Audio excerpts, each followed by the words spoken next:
Bienvenue dans Les yeux qui brûlent, le podcast où ceux qui vivent avec la kératoconjonctivite vernale partagent leur voix.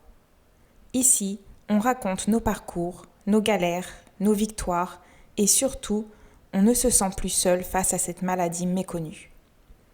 Parce qu'en parler, c'est déjà avancer, parce que partager, c'est aider. Si vous aussi, vous cherchez du soutien et des réponses, vous êtes au bon endroit. Si vous aussi, vous voulez partager votre expérience, contactez-moi. Épisode 7. La KCV. Une adaptation au quotidien.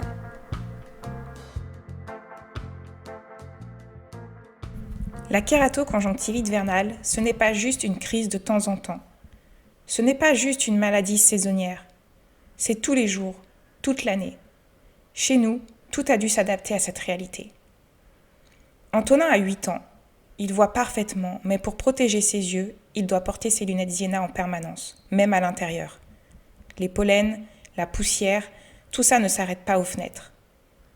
Et comme on ne peut pas vivre dans un cocon hermétique, on a installé des moustiquaires pour limiter ce qui entre dans l'appartement. À l'extérieur, c'est encore plus strict.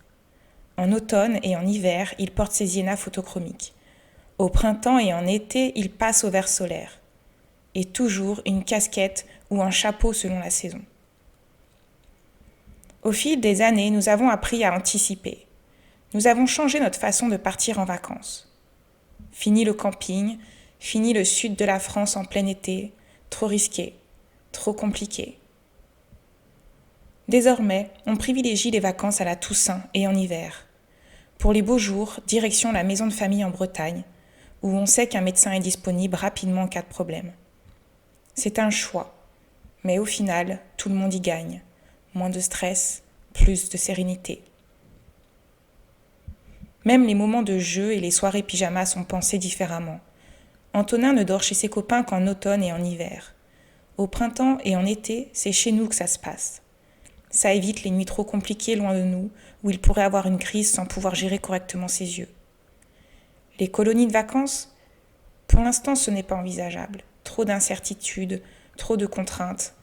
Il est parti une fois en classe verte en CP, mais c'était en mars.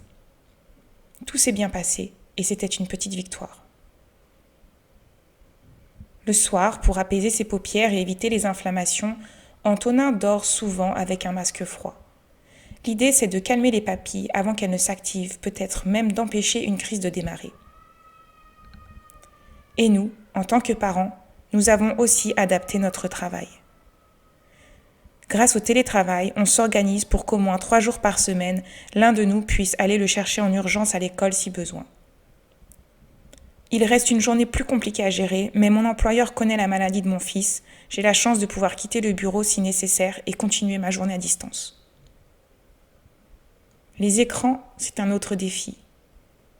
Les yeux d'Antonin sont déjà fragiles et la lumière des écrans les assèche encore plus. Le temps d'écran est donc limité et il porte toujours ses Sienna photochromiques devant l'ordinateur ou la télé. La chambre humide des lunettes aide à préserver l'hydratation de ses yeux.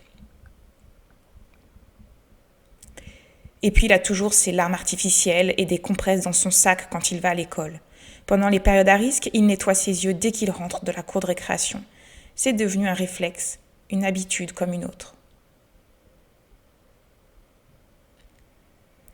Gérer la KCV, ce n'est pas juste un traitement. Ce n'est pas juste une visite chez l'ophtalmo de temps en temps. C'est un mode de vie, une vigilance constante, des ajustements quotidiens. Mais au final, c'est aussi ce qui permet à Antonin de vivre une vie d'enfant presque comme les autres. Merci d'avoir écouté cet épisode de Les yeux qui brûlent. Si vous pensez que ce podcast peut aider d'autres parents, partagez-le. Plus on en parle, plus on avance. Laissez une note et un commentaire sur votre plateforme d'écoute. Votre soutien aide à faire connaître la KCV et à toucher plus de monde. À très bientôt pour un nouvel épisode.